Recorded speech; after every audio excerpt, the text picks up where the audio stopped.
Logika kita ini didasari kepada Al-Quran. Muhammad Rasulullah, as-sidda walal kufar, ruhamau bainahum. Itu nggak bisa dirubah. Mau ngapain kita? Nggak ada istilah diskriminasi.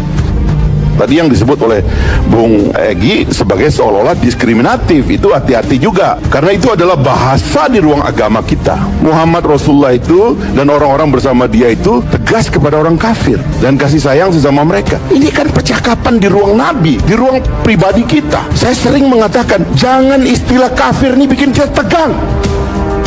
Kok pakai pikiran apa kok? Kalau pakai pikiran Quran, ini yang harus ditaati. Kan kacau ini. Yang kita pastikan tidak ada kata kafir dalam konstitusi. Kan itu aja. Yang kita pastikan tidak ada kata kafir dalam undang-undang. Karena itu terminologi dalam agama. Begitu dong ngomongnya. Jangan kemudian terus-menerus mengkompori orang. Ini apa omongan-omongan kayak begini gitu loh. What? Indonesia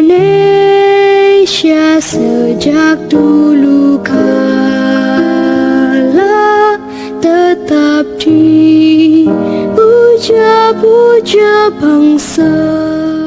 Dasar negara kita ini Tuhan, Tuhannya adalah Allah, Allah punya hukum, namanya hukum Islam. Itu harus diberlakukan. Ini perdebatan tentang hukum Islam itu apa, itu kadang-kala orang tidak ngerti. Saya khawatir juga jangan-jangan Pak Egy itu tidak ngerti bedanya syariah, hukum, fikih, konon dan sebagainya. Itu di dalam ilmu hukum itu beda-beda. Nah, yang Anda katakan tadi kan seperti apa, menyulap orang itu untuk percaya pada hal yang seperti itu. Itu teorinya jauh, masih jauh Pak, masih jauh. Dinyatakan dalam pasal 29 ayat 1, negara ini dasarnya adalah Tuhan yang Maha Esa. Tuhan yang Maha Esa itu adalah Allah. Allah itu punya hukum, namanya hukum Islam. Saya ingin menanggapi juga tentang apa yang disampaikan oleh Saudara Egy Sujana. Penafsiran seperti itu bukan hanya bertentangan dengan gramatiknya, tetapi juga bertentangan dengan fakta historisnya. Kacau nih. Yang kita pastikan tidak ada kata kafir dalam konstitusi, bisa saja yang kita pastikan tidak ada kata kafir dalam undang-undang karena terminologi dalam agama. Begitu dong ngomongnya. Jangan kemudian terus-menerus mengompori orang ini itu atau mohon-mohon kayak begini gitu loh. Ujar Fahri Hamzah. Perdebatan tentang hukum Islam itu kadangkala orang tidak mengerti. Saya khawatir juga jangan-jangan pakai gitu tidak ngerti bedanya sara hukum fikih dan sebagainya. Itu di dalam ilmu hukum itu beda-beda. Yang Anda katakan tadi kan seperti apa? Menyulap orang itu untuk percaya. Padahal yang seperti itu teorinya jauh, masih jauh Pak, masih jauh. Ujar Mahfud MD. Kan itu dengan kewajiban menjalankan syariat Islam bagi pemeluk-pemeluknya. Kategorinya harus digarisbawahi bagi pemeluk-pemeluknya, yaitu hanya untuk Islam. Kenapa kok yang non-muslim jadi sewot gitu loh? Itu bingung saya jadinya. Kita nggak pernah mempersoalkan kalian.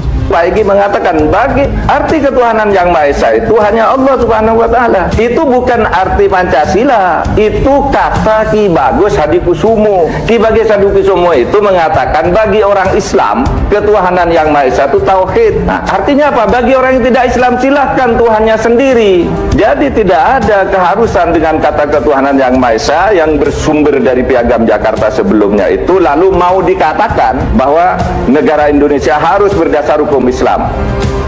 Dan dengan kata ketuhanan yang Maha Esa merujuk kepada mukadimah adalah Allah sebagai berkat rahmat Allah. Kalian ribut dengan Esa. Esa itu kalau dibayangkan bersatu, itu sudah bukan Tuhan. Karena tan keno kinoyong opo. Begitu sudah dibayangkan satu numerik, itu sudah bukan Esa yang itu. Itu hanya cara kita menggambarkan, menyebutkan, mengumpamakan. Esa bukan satu. Egy Sujana mengatakan bagi arti ketuhanan yang Maha Esa itu hanya Allah Subhanahu wa Ta'ala. Itu bukan arti Pancasila. Itu kata Ki Bagus Hadikusumo dibagi Saduki. Semua itu mengatakan bagi orang Islam ketuhanan yang Maha Esa itu artinya apa? Bagi orang yang tidak Islam silakan Tuhannya sendiri. Jadi tidak ada keharusan dengan kata ketuhanan yang Maha Esa yang bersumber dari Piagam Jakarta sebelumnya. Itu lalu mau dikatakan bahwa negara Indonesia harus berdasar hukum Islam. dan dengan kitab ketuhanan yang Maha Esa merujuk kepada mukadimah adalah Allah sebagai berkat rahmat Allah. Kalian ribut dengan Esa.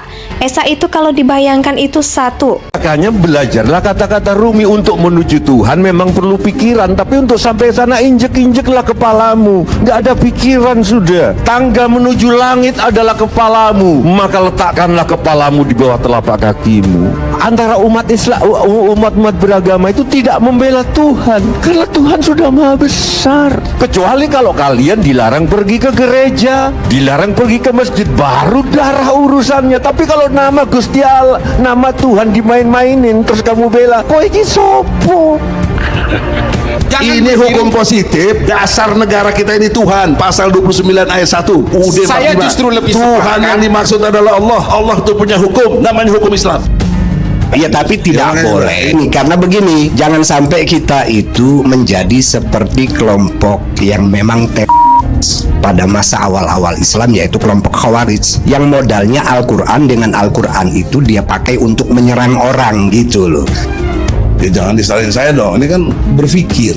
Kemampuan saya membedakan yang beda dan menyamakan yang sama. Nah, saya melihat seperti itu. Nah, ini tidak bisa seperti itu. Tendensius. Bukan, ini fakta yang oleh Sayyidina Ali.